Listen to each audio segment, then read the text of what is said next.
Emotions ran high in Creighton in KwaZulu-Natal. A memorial service was held for two matriculants who were hacked to death and dismembered last weekend. One of the victims' family admits to knowing the alleged suspect. The Commission for Gender Equality is calling for a speedy prosecution for the gruesome killings. eNCA senior reporter Dasen Thathiah was there and joins us now live. Dasen, how was the memorial today? I can only imagine it must be such a harrowing experience for those families. Such an emotional event today, and it was held very close to the school that they attended, the Kenyani High School. And the reason why the school is relevant is because they had moved in with another family that lived quite close to that school because of how far their own homes are. So effectively, they'd moved closer to that school and where they were staying just for education. And this is the kind of fate that had befallen them.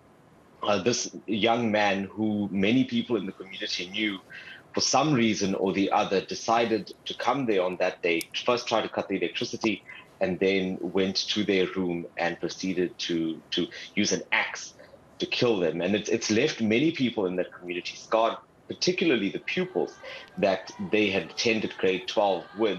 That's why I say it was very emotional as they recounted some of the memories that they shared with the two girls, Minenhle, Buthelezi, as well as Amanda Zulu. But by and large, they talk about two young girls that were going to have really bright futures ahead of them.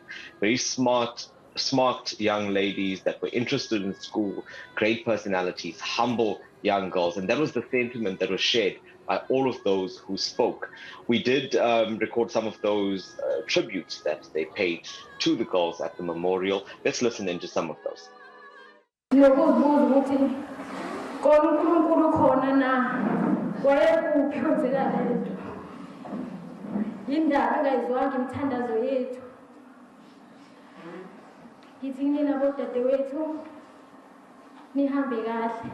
Sizomkhumbula nangona kubuhlungu sizobe simlindele nje eklasini ukuthi sizombona kodwa mhlawumbe uNkulunkulu uzosisiza ukuthi sidlule lesimo. Kade belungile kuba abantu abahlekayo njalo bengenama namuntu kangangokuba mangabe sixabene behlalisana phansi sonke sikhulume idlule into.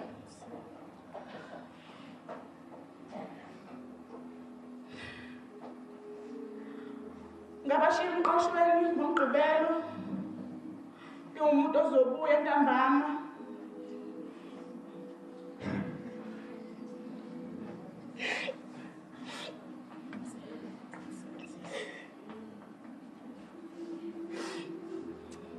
ngababuza ngathi bona bazogoduka yini bathi bona ngeke bazi bakwazi ugoduka banewashinga eningi ngabashiya ke ngahamba ngayekhaya uthe ngo-8 ebusuku ezoseku amahamba esibhedlela mangibuza ukuthi kwenzakaleni wayengitshela kachazanga nganganaka mhlawumbe ulimele nje hayi akanalutho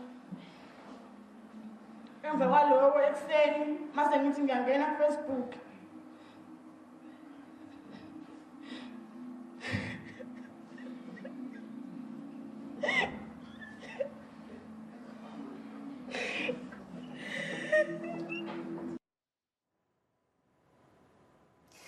Dasen, the pain evident amongst these classmates and friends, give us a sense of what they said during those tributes.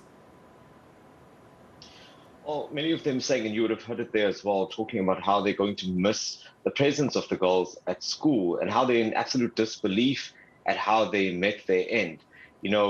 Recounting there how they thought that they would see these girls the next day, but unfortunately that wasn't to be. It really was the type of sentiment that came across, just that it was so sudden and they just didn't see it coming at all. And such fond memories shared of them, from all of them. There were so many classmates, so many friends that spoke today, and all of them recounting similar experiences that they shared with both Minenhle as well as Amanda. And what kind of fear is the community living in after this horrific incident?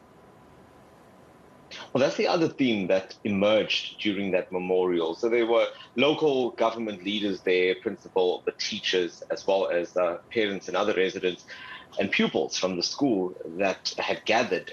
And the theme that I felt came out the strongest was around what's being done to protect girls and children that live in that community. There is a sense of fear that has now been created, although this is not a frequent occurrence. It's not something that happens all the time there, but this has now created the impression that it's something that could happen and that more needs to be done to keep those young girls safe, those that live in that community. And many of them spoke about that. We also had a chance to engage with the local councillor there, Mthobisi Dlamini, about exactly what they're doing. And just before we get into that interview, earlier this week, the community safety MEC, Peggy Nkonyeni, was there. And I asked her a similar question, and she says that it's going to take community interaction and participation to ensure that women and children in these communities are safe. So it basically means that anyone who lives there needs to be the eyes and ears of law enforcement to ensure that these people are safe. Let's listen now to what Mthobisi Dlamini, the councillor, had to say to us about this. I think something needs to be done. That's true. We have got a plan to convene a war room this coming week, where all departments will be there, SAPS, DSD, education, so that we sit and design a strategy to deal with this matter in hand.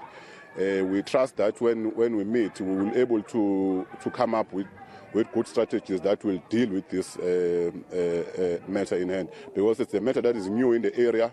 It's the first time it's happening, so we are very shocked that it happened. So we will deal with this matter, and we will try our level best to protect these young girls who school in our area or in our ward. Very difficult story to report on. Thank you so much, eNCA senior reporter Dasen Thathiah, coming to us from that community of Creighton.